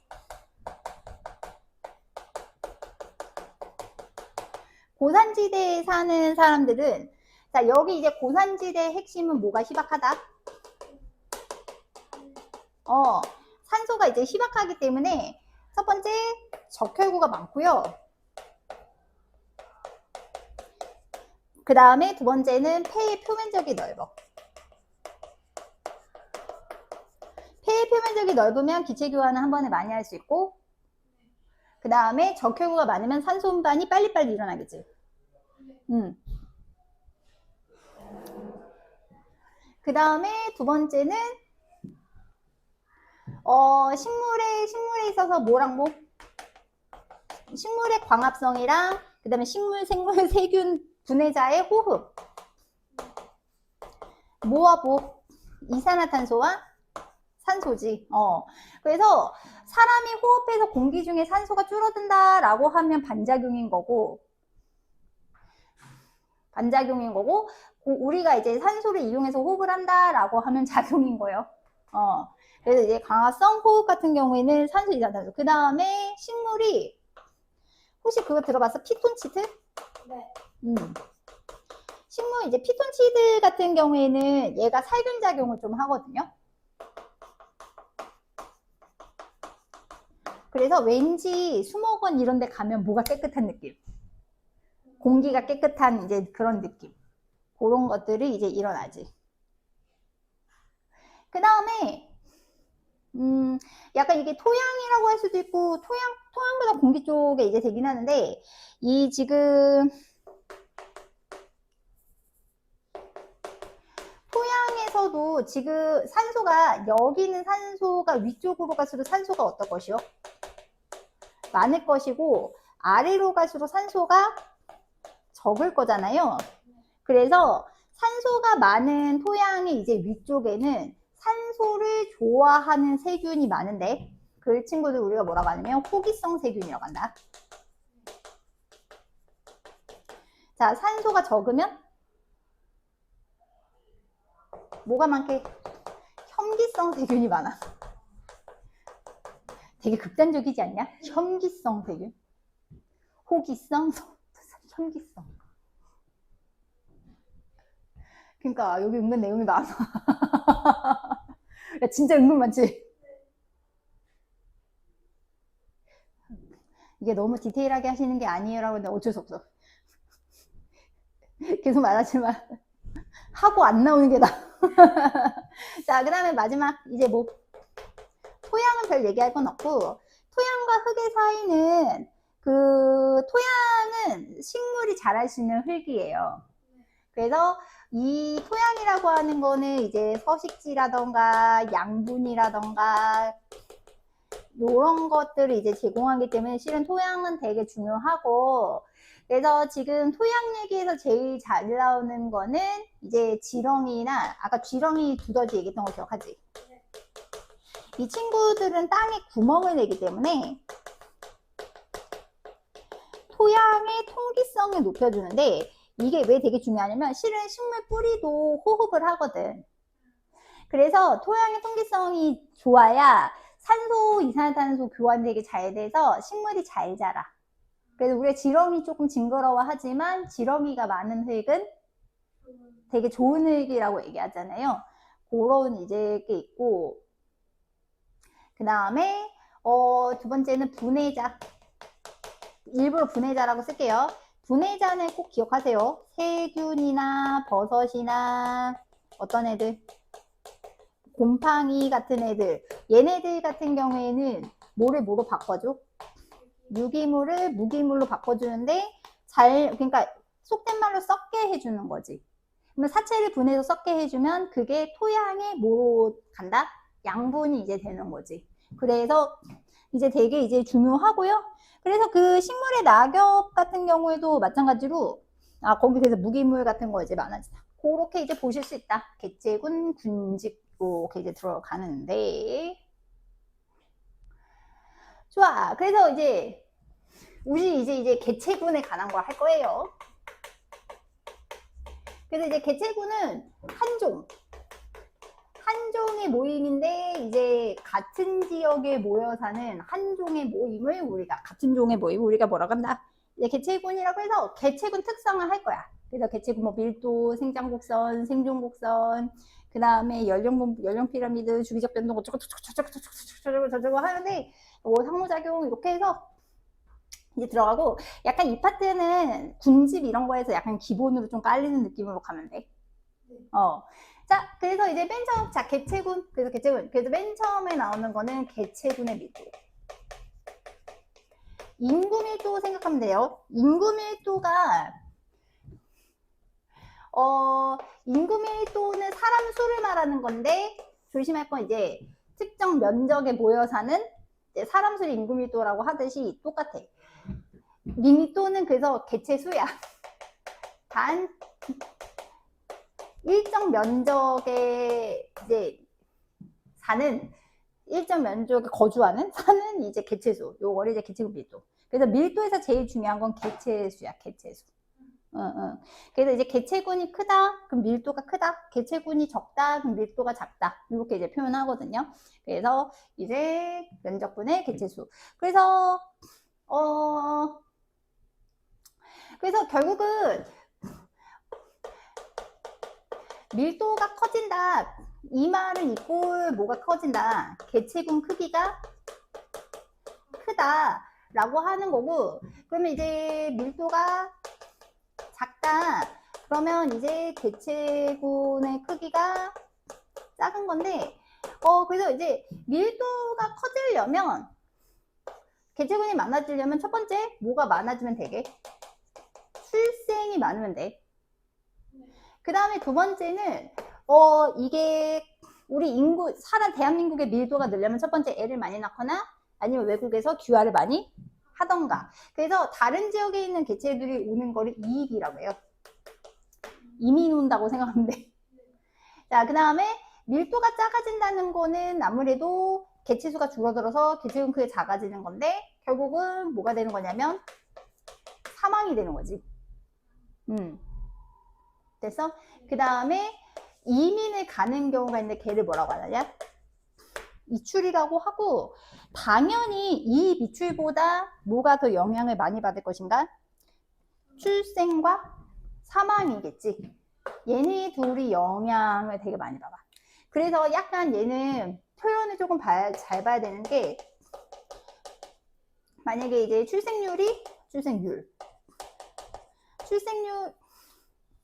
그러니까 이제 출생률이 맞겠지? 왜 이렇게 어색하지? 출생률이랑 사망률을 비율을 했을 때 요렇게 되면 어떻게 되겠어? 밀도가 증가하는 거고, 여기서 이제 조심할 거는 출생률이랑 만약에 사망률이 비슷하면, 그렇지. 얘는 밀도가 이제 일정해지는 거고, 그럼 거꾸로 출생률보다 사망률이 많으면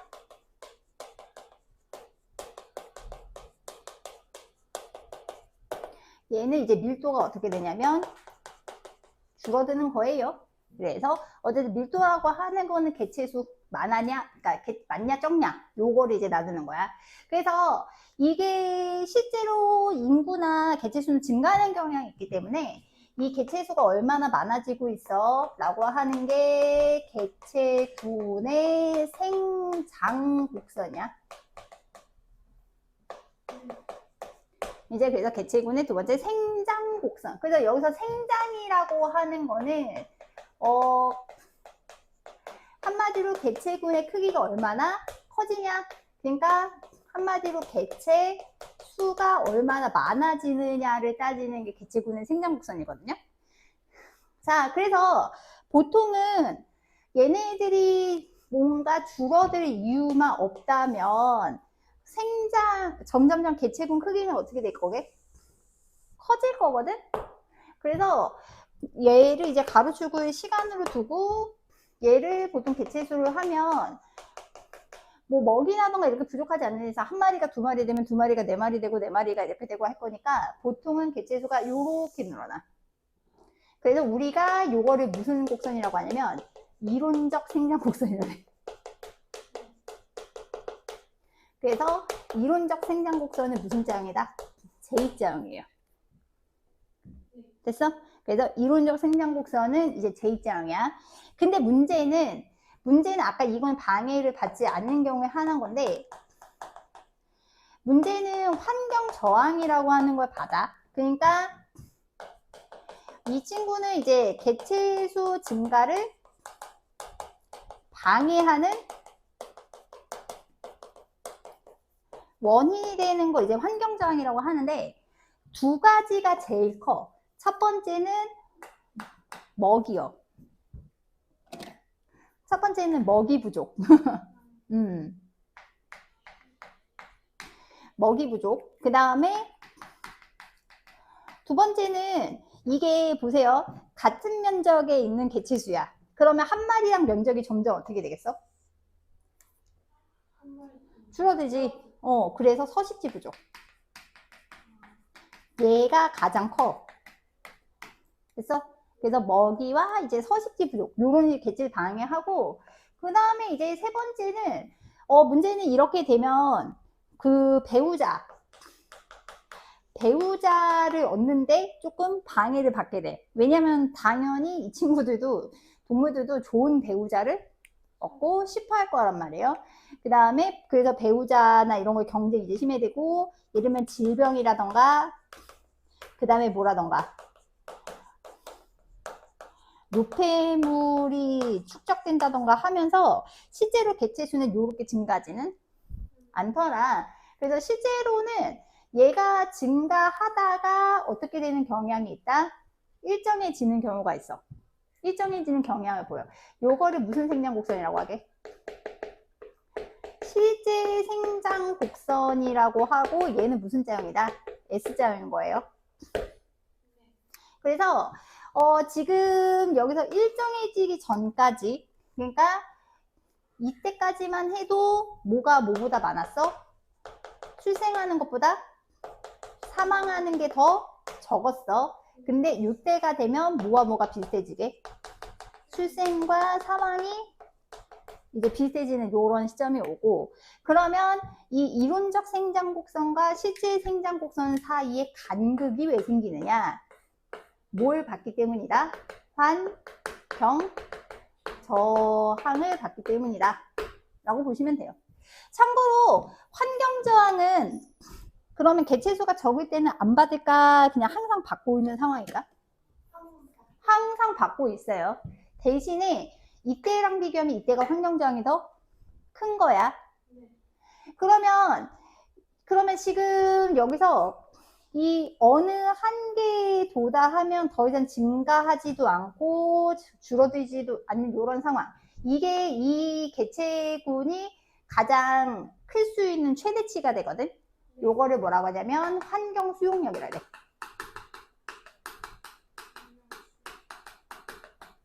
그래서 요 지역에 이 지역에서의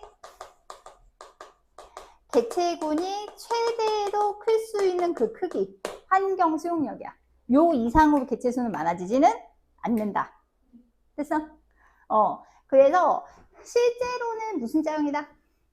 S자형이라는 거예요. 그래서 기하급수적으로 보통 이제 증가하지는 않더라. 참고로 지구는 환경 수용력이 아직 도달하진 않았어요. 그래서 그런 식으로 이제 생각하시면 됩니다. 그래서 생장 곡선은 계속 나올 거예요. 그러니까 얘는 약간 배경으로 깔아서 나온다고 생각하면 돼.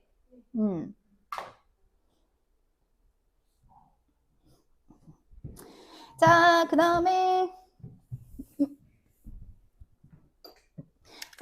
이제 세 번째는 개체군의 생존 곡선이야. 그럼 차이가 있나라고 하면 그 생장은 커진다는 뜻이지만 생존이라고 말하는 거는 뭐 하는가? 살아남는가 라고 하는 거거든. 그래서 이거는 지금 시간에 따라서 이 그러니까 일정량의 개체수가 태어났었을 때 어떤 일정한 시간이 지났을 때 얼마나 살아남는가를 보는 거야. 그래서 시간에 따라 이 살아남은 개체수를 보는 거예요. 시간이 지났을 때 시간이 지났을 때 살아남는 이제 개체수가 과연 얼마인가를 나타내는 게 이제 생존 곡선이에요. 근데 여기서 조심할 건 비율인 거를 조금 조심해야 돼, 비율. 근데 문제는 다 다르잖아, 수명이. 예를 들면 사람은 보통은 그 수명을 보통 몇 살로 보통 잡니? 요새 100살. 그러면 개나 고양이는?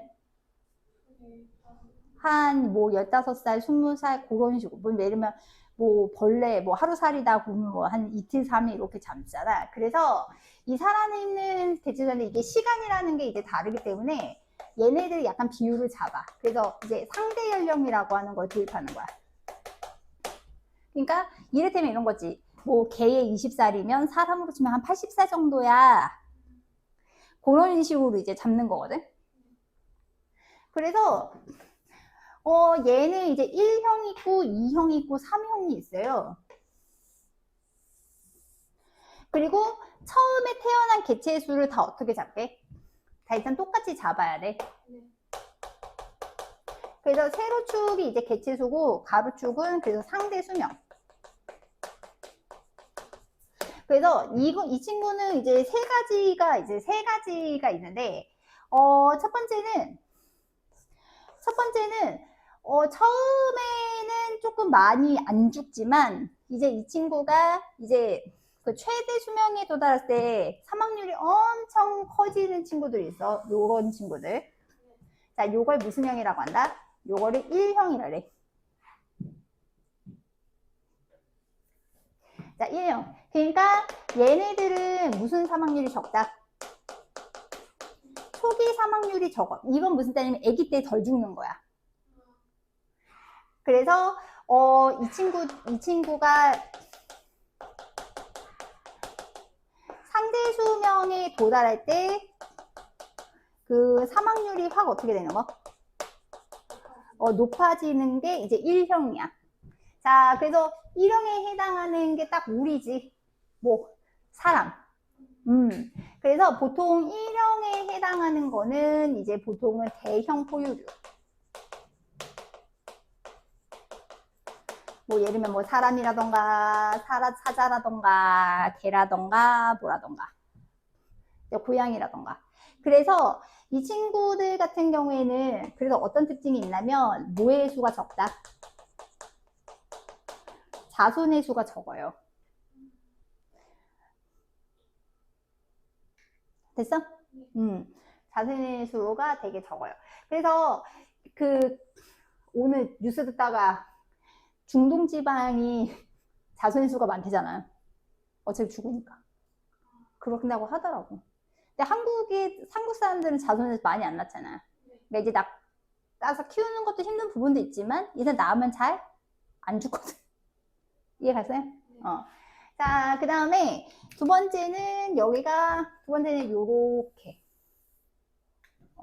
자, 얘는 무슨 형? 2형. 여기서 2형은 조금 조심해라. 2형은 개체수가 시간별로 개체수가 똑같이 죽는 게 아니야. 뭐가 비슷한 거냐면 사망률이 비슷한 거야. 그러니까 몇 퍼센트가 죽는지 비율이 비슷한 거야. 그래서 내가 여기다가는 숫자 안 썼지만 여기 세로축 숫자 봐봐라. 여기 1000이고 여기 100인 거 보여? 여기 10이고 1이야. 그러니까 이게 비율이야, 비율. 그러니까 당연히 개체수를 치면 처음에 더 많이 죽는 거야. 이해 갔어? 그래서 얘는 그래서 전 연령별로 사망률이 비슷한 게 우리가 무슨 형이다? 2형이야. 그래서 여기서 조심할 거는 사망 개체수가 아니라 사망률인 거 조심해야 돼. 자, 그래서 그러면 이거에 해당하는 게 보통 어떤 거냐? 다람쥐 같은 애들. 무슨 포유류? 소형 포유류. 됐어? 그 다음에 조류. 여기서 말하는 조류는 새 말하는 거예요. 그래서 요게 이제 2형이야. 자, 그 다음에 3형. 3형은 1형과 반대라고 생각하면 돼. 어떻게 되는 애들이 이게? 요렇게 주는 애들이야. 요게 3형. 그래서 3형은 딱 보면 알겠지만 뭐가 되게 높아. 초기 사망률이 엄청 높아. 그래서 보통 대부분은 알이 되거나 그 다음에 이제 유체 때 죽어. 그래서 얘네들은 뭐의 수가 되게 많을까? 자손의 수가 엄청 많아. 그래서 이게 생리적 수명에 도달하는 개체가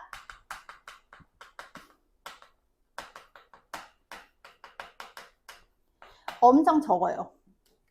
그러니까 늙어 죽는 애들이 별로 없어요. 그래서 요게 지금 예시로 따지면 딱 생각나는 애들 없어? 어류, 날치알 생각해봐. 그 다음에 알탕 먹는다고 생각해봐. 그 다음에 하나 더 있어. 페류. 맞아요. 어패류라고 그러지. 그래서 합해서 어패류. 엄청 많이 듣지. 다 사람 탓이야. 날치알 생각하니까 확 오지.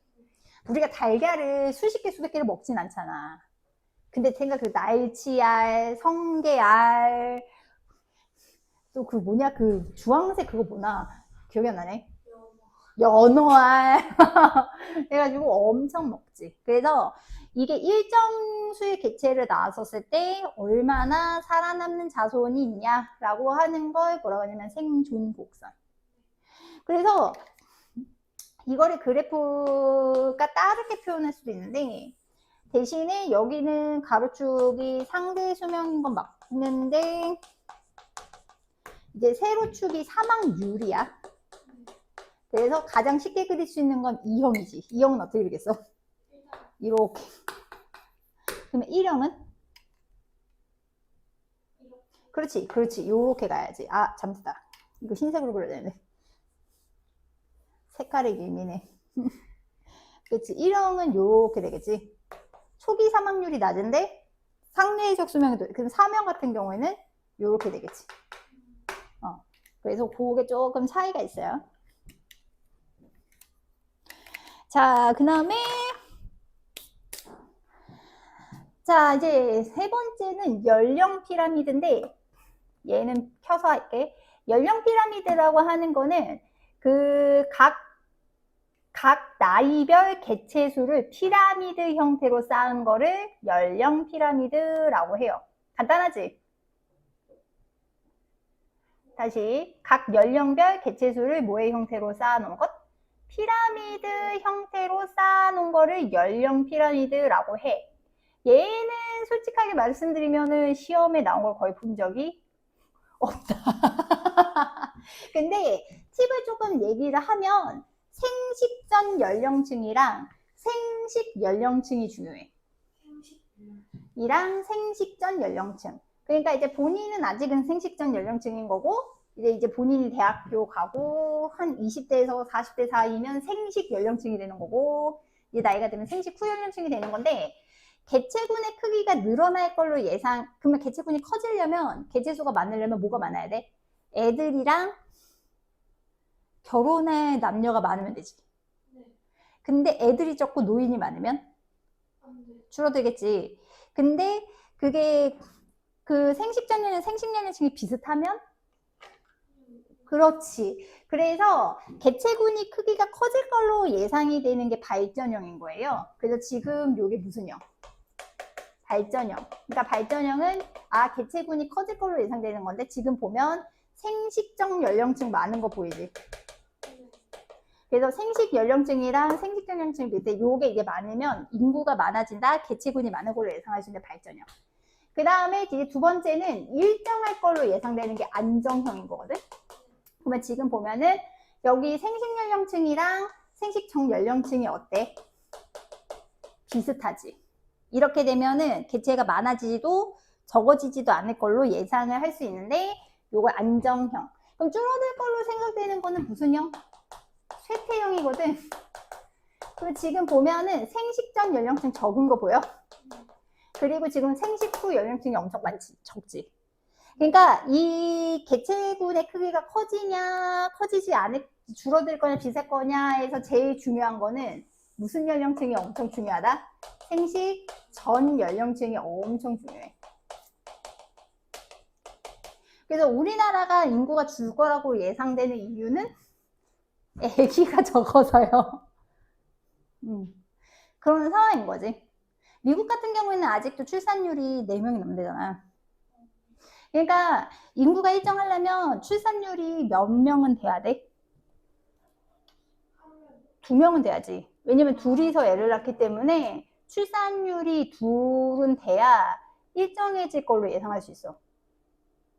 이해 갔어요? 근데 얘는 잘 안 나요. 근데 왜 안 나오는지 알 것 같지?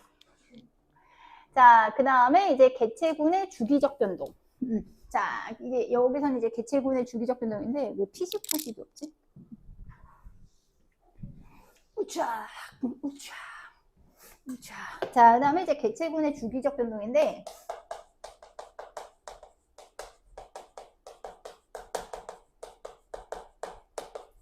자, 여기서 주기라 하는 것은 뭐를 말하는 것이므로 시간을 따지는 거지.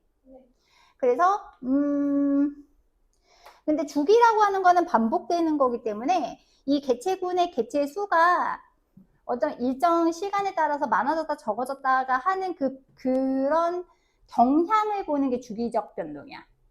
그래서 잘 나오진 않지만 얘는 이제 단기 변동이 있고, 그 다음에 이제 장기 변동이 있는데, 요거는 근데 요새는 그렇게 표현하진 않는다. 근데 단기 변동의 얘가 지금 여기서 나오는 돌말 개체군. 그러니까 이 친구, 이 돌말 개체군 같은 경우에는 1년 주기로 개체 수가 많아졌다 적어졌다가 반복이 돼요. 1년 주기야.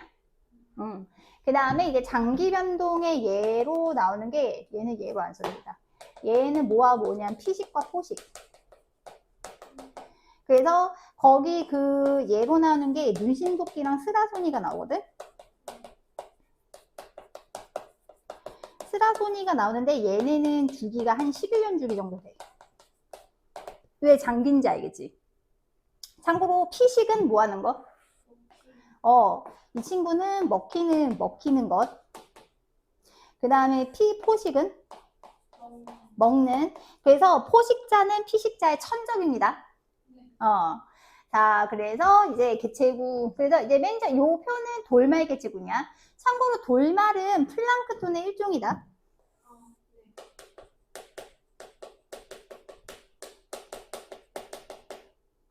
얘는 이제 플랑크톤의 이제 일종이고, 일단은 사는데 제일 중요한 게 뭐겠어?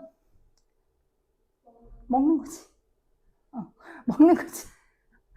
그리고 너무 추워도 안 되고, 너무 더워도 안 되고. 그래서 이 돌말개체군의 주기적인 영향을 주는 건 일단 먹이에 해당하는 영양, 염류랑 두 번째는 수온이요. 근데 수온을 바꾸게 하는 게 빛의 세기인 거거든. 그렇게 되는데, 그럼 영양, 염류라고 하는 건 뭐냐? 이거는 이제 질소라던가 인이라던가 이런 것들이 포함된 먹이가 될 수 있는 염류를 영양, 염류라고 하는 거야. 이해 갔어? 참고로 수온은 빛의 세기에 따라 바뀌는 경향. 그래서 지금 보세요. 잠깐 빛의 세기 먼저 볼게. 빛의 세기가 늘어나니까 수온 따라서 늘어나는 거 보이지? 빛의 세기 줄어드니까 뭐가 줄어들어? 수온이 줄어들지. 그렇게 이제 되는 거야. 자, 그래서 맨 처음이 겨울인데, 겨울 같은 경우에는, 영양 염류가 되게 많아. 자, 겨울의 경우는 영양 염류가 되게 많아. 이 말인즉슨 먹이가 많아. 근데 지금 보면 돌말이 개체수가 적어. 왜? 수온이 너무 낮아서. 이해 갔니? 그러니까 겨울철에 돌말 개체군이 적은 이유는 작은 이유는 뭐가 적기 때문에 뭐가 수온 때문이라는 거야. 근데 지금 봄에 들어오면서 빛의 세기가 증가함에 따라서 이제 수온이 높아지니까 이제 살기 좋아. 그래서 지금 돌말 개체군이 확 늘어나거든. 근데 지금 영양 염류 양이 보세요. 개체수가 많아지면 먹이는 줄어들겠지. 그래서 지금 여기서 영양 염류 확 주는 거 보여? 그래서 이제 봄에 처음에 개체수가 늘어난 이유는 먹이는 많고 수온이 높아져서. 근데 지금 갑자기 확 줄기 시작하지? 왜? 밥이 없어서. 그래서 실은 여름 같은 경우에는 너무 살기가 좋지. 수온이 높아서 너무 살기가 좋은데 문제는 영양 염류가 양이 너무 적다 보니까 개체수가 늘지 못했어. 근데 그치만 이제 어떤 지각이라던가 이런 데서부터 이제 영양 염류가 흘러 들어온 거야. 그래서 지금 영양 염류가 살짝 많아지기 시작하니까 지금 개체수 느는 거 보여? 근데 문제는 이때쯤 되니까 가을이 되면서 뭐가 또 뚝 떨어지고 있어? 수온이 떨어졌지. 그래서 다시 줄어드는 거야. 그래서 이 돌말 개체구는 계절적 변동이거든요. 그러니까 계절에 따라서 개체수가 되게 적어지는 이유가 어떤 상황인 거냐면 이제 수온이 괜찮을 때는 수온이 좋을 때는 먹이가 적고 먹이가 많은데 수온이 낮고 그래서 세 가지. 그래서 영양 염류 그 다음에 빛의 세기에 따른 수온 요렇게 이제 차이가 이제 있고 그 다음에 이제 피식 포식 같은 경우에는 내가 얘를 그래프를 보고 싶으면 163쪽을 보면 되거든. 그래프를 보고 싶으면 163쪽을 보면 되는데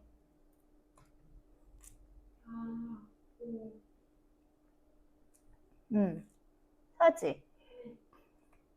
자, 눈신토끼랑 스라소니 같은 경우에는 일단 이 피식 포식 그래프는 잘 나와요.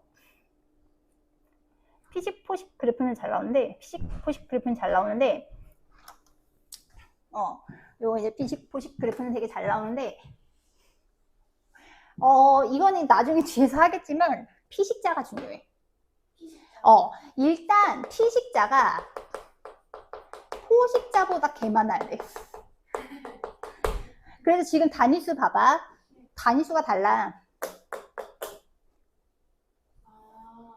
그러니까 물론 1000마리를 곱해야 되긴 한데 얘가 6000마리 때 쟤는 그 6000마리가 아니라 8만 마리 이런 식으로 가는 거지.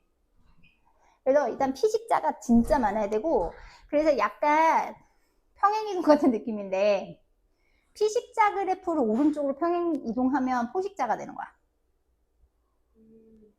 이해 갔어? 그러니까 이렇게 되는 거지. 그러니까 피식자가 많아지면 뭐가 많아지게? 포식자가 많아져. 그러면 뭐가 줄게? 피식자가 줄어. 그러면 포식자가 줄어. 그러면 피식자가 늘어. 이렇게 되는 거야. 그래서 지금 여기서 보면 지금 눈신토끼가 많아지니까 스라소니가 많아져. 그랬더니 눈신토끼가 줄어. 스라소니 줄어. 눈신토끼 그래서 다시 많아져. 스라소니 많아져. 이렇게 되는 거지. 그래서 지금 주기라고 하는 거는 이제 비슷한 변화인데 가장 많을 때랑 가장 많을 때랑 해서 해보면 지금 요때랑 요때로 그냥 자를게. 대략 몇 년? 대략 한 10년 정도 되죠? 그래서 얘는 이제 한 11년 정도 주기로 바뀐다고 해.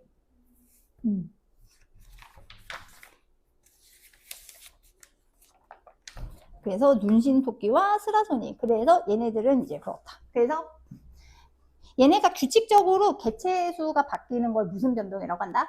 주기적 변동. 그렇게 이제 얘기를 하는 거예요. 자, 그 다음에 다시 돌아와서 이제 마지막 개체군 마지막. 자, 개체군의 마지막은 개체군 내 상호작용이야. 그러니까 생장곡선이랑 개체군 상호작용이 중요해. 굳이 얘기를 하면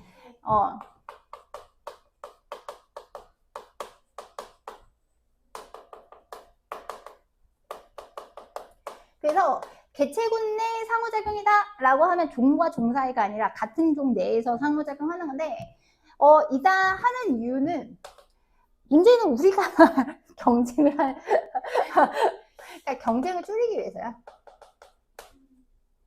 그러니까 우리가 이런 식으로 줄 세우는 이유는 경쟁을 줄이기 위한 거지. 왜냐면 뭐뭐뭐에 대해서 경쟁하기서 진짜 대부분 먹이지. 그 다음에 서식지. 그 다음에 배우자. 결혼할 때. 그러니까 우리로 치면 돈 많고 집 있고 잘생겼으면 좋은 배우자를 얻는 거지. 셋. 그래서 경쟁을 줄이기 이제 위한 거. 그래서 하나, 둘, 5가지가 있어요. 첫 번째는 텃세. 텃세는 다른 말로 세력권이라고 하는데 그 본인의 세력권 내에서 먹이를 찾는 거예요. 이해 갔어? 그러니까 세력권. 그러니까 한마디로 뭐를 분리를 하는 거게. 서식지를 이제 분리를 해서 그 안에서 먹이도 찾고 이런 식으로 하는 거야. 그러니까 쓸데없이 뭘 줄이려고.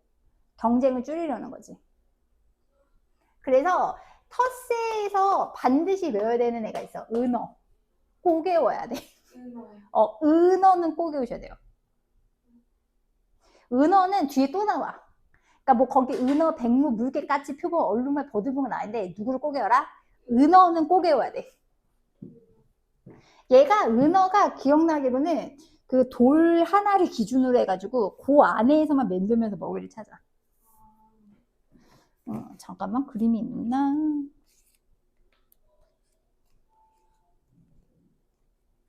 분석할 때 나오려나? 그래서 은어는 그렇습니다. 은어를 꼭 외우세요. 자, 그 다음에 두 번째는 순위제. 그 다음에 세 번째는 리더제거든. 순위제는 서열을 매기는 거야. 근데 여기서 중요한 거는 끝까지 매겨. 그래서 1등부터 꼴등까지 서열을 매겨. 싸우던 뭐 뿔을 자랑하던 해서 그래서 이 서열에 따라서 먹이랑 이제 배우자를 찾는 건데 그래서 무조건 외워야 되는 게 닭. 닭은 풀어두잖아. 밤 동안 싸워. 싸우면 아침에 서열이 쫙. 그래서 서열이 높은 순서부터 밥을 먹는 거죠. 큰 뿔량 같은 건 뿔 같은 거. 그래서 닭 고겨야 돼. 닭. 자, 그래서 순위제는 그래서 그렇고 세 번째는 리더제인데 참고로 리더제랑 순위제는 좀 비교가 나오거든? 리더제는, 이게 순위제와의 차이가, 일단 리더제는 리더가 있어. 근데 얘가 꼭 힘이 센 건 아니고, 약간, 그 무리 중에서 그래도 좀 힘이 세거나, 약간 현명한 친구들. 머리가 좋은 애들 있지. 그래서, 어떤 그 우두머리가 이제 리더가 돼. 그러면은, 뭐 얘가 약간 집단의 지휘를 하는 거지. 근데 나머지 애들끼리는 순위가 없어. 차이 아시겠어요? 그래서 현명한 리더를 뽑아. 그래서 경험이 많고 경험이 많다. 그러니까 좀 나이가 든 애들일 수도 있지. 경험 많고 현명한 애가 이제 리더가 돼서 뭐 이제 그런 자기네들 개체군을 이제 이끌고서 이동을 하거나 하는 거. 그래서 리더 잠깐만 아까 순위제에서 하나 빼먹었네. 원숭이. 원숭이 겁나 싸우죠. 자, 그래서 리더제 예로 기러기나 늑대. 그래서 기러기 같은 경우에는 막 이렇게 이렇게 약간 이렇게 날아다니잖아. 대충 그리면 얘가 리더야. 리더가 이제 코끼리도 나와 있나? 코끼리도 조금 그런데. 코끼리도 리더제.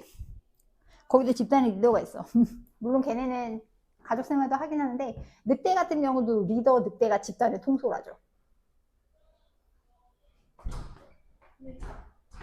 자, 그렇게. 그래서 순위제랑 누구를 잘 비교하셔라? 리더제를 잘 비교를 하시는 게 좋아요. 자, 그 다음에 네 번째. 자, 네 번째는 사회생활. 이거는 굳이 치면 뭐라고 생각하셔라? 분업을 하는 거예요. 역할을 분리를 해요. 그러면은 역할을 이제 분담하는 분업인데 예를 들면 벌이라던가 개미. 그러니까 이제 개미 생각하면 개미가 무슨 개미가 있어? 여왕개미가 있고 그 다음에 일개미가 있고 그 다음에 뭐 병정개미가 있고 막 이렇잖아. 그러면 이제 여왕개미는 뭘 해? 생식을 담당하고 그 다음 일개미는 먹이를 수집해오고 병정개미는 지켜야지.